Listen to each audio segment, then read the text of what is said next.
England have beaten Spain 1-0 at Wembley. I know it doesn't quite make up for the World Cup final, obviously, but it does feel pretty good, doesn't it? I mean, England, it's not been the easiest journey since the Euros win 2 years ago, but last night, come on, that was a pretty good performance from start to finish. And I'm really, really pleased for the girls. I think in England, both men's and women's teams, to be fair, are always under a lot of scrutiny. We have really high expectations, as we should, but the competition in Europe is pretty fierce. And I really don't think there's a huge amount between these top teams.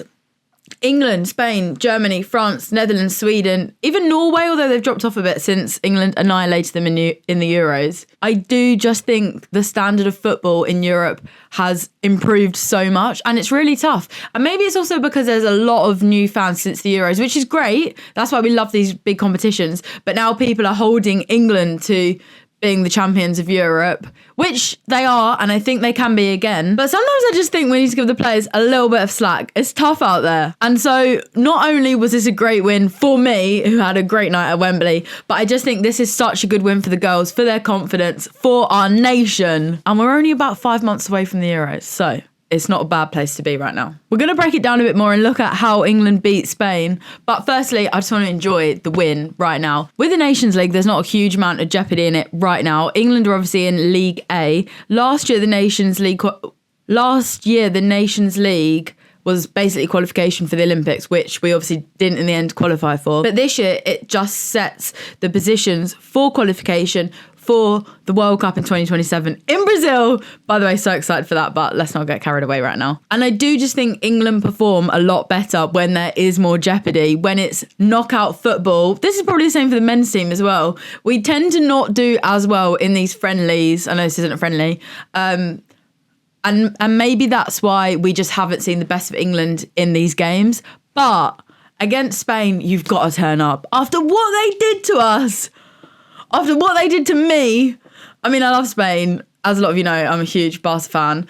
But that World Cup final, that was the first cup I ever went to. I was in Australia for the whole 5 weeks. Incredible experience. Got to see England reach the final and then lose 1-0 thanks to an Olga Carmona goal. So I was pretty happy with that sweet, sweet revenge last night. Spain haven't been totally unstoppable though. They have had some weird losses too. They lost to Czech Republic in the Euro qualification last year. And then obviously in the Olympics, they didn't end up with a medal. They've had some players missing too. So I did go into this game thinking Spain are not unbeatable. England are going to be up for it.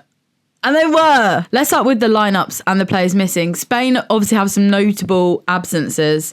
Alexia has an ankle injury. Patri, I think it's a hamstring injury. And those two would obviously be starting. And then also the day before at Wembley, Teresa, it's just been announced actually, she's done her ACL. That was training on the Wembley pitch the day before the game. And she's obviously normally the number 6. Obviously from an England point of view, we're still missing Hempo, who's in such good form. Alex Greenwood, who's in such good form. Georgia Stanway as well, who's been a massive part of this England team in that number 8 role. So both sides had quite significant players missing. Obviously going into this game, Spain had a slightly dodgy game against Belgium the other day. Belgium have turned into everyone's bogey team. They've been our bogey team in the past as well, obviously for the Nations League last year. Haven't played them yet this year in the Nations League. That is the next game, so let's see. But yeah, Spain 2-0 down, and then late into the game, Pina scores a worldie, obviously. Maybe it wasn't a worldie, but, you know, from distance, she can strike the ball pretty well.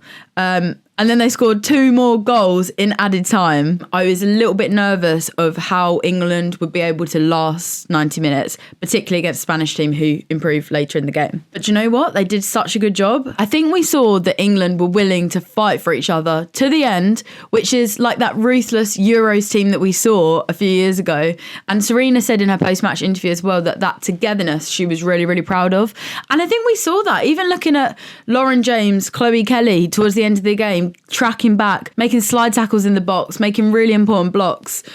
And I'm a poet. That was so bad. The first 10 minutes was rocky. Spain got off to a quick start. Lucia Garcia hits the crossbar. I was nervous. I was really panicking there. And we just couldn't seem to kind of get it under control. I think the midfield were finding it really difficult. Obviously, Kira Walsh, as we know, a lot of these teams do, they They know that she's the player maker and they really try and mark her out the game. And I think Spain obviously put Bonmati on her, which is a great battle because obviously they know each other really well from Barcelona.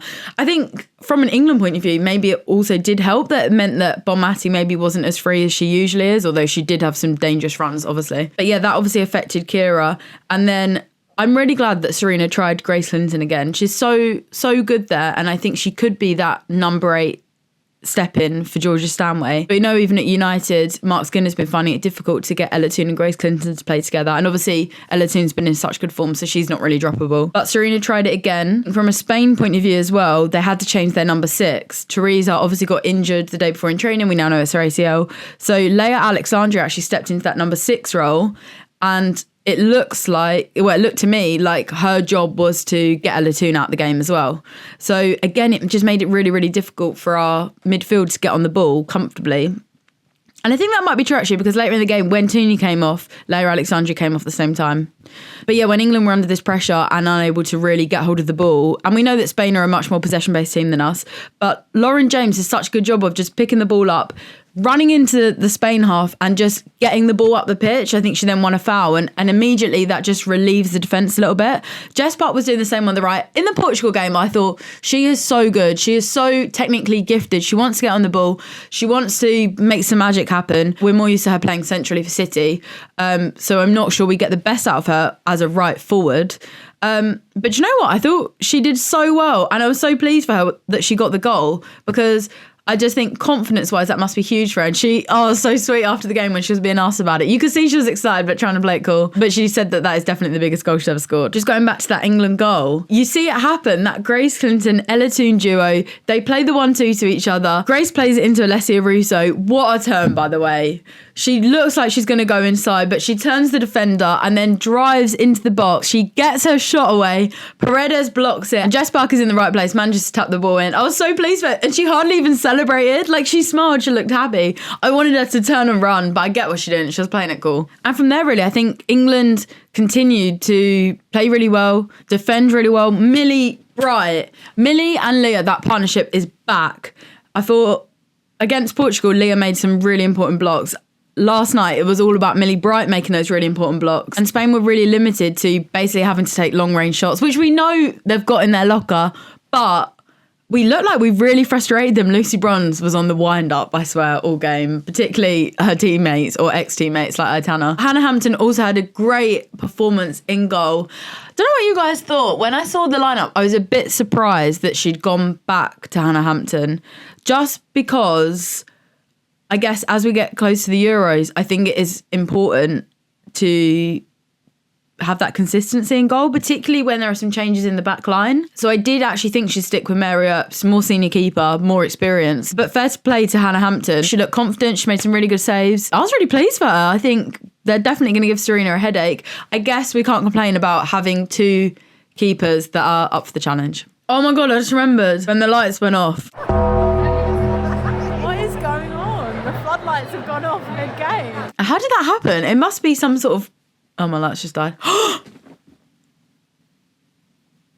That's weird. I was about to say it must have been some sort of power cut and my lights just turned off. Maybe it was a ghost. I do think it was a really solid performance for 90 minutes and that's just what we needed and just what the players needed, just what Serena needed, and I'm excited for the next international break. There is so much football coming up now. I'm going to talk a bit more about the other nations and their games in short, so keep an eye out for those. And obviously go follow me on Instagram and TikTok. And like, comment and subscribe. Comment what you think. And I'll see you next time.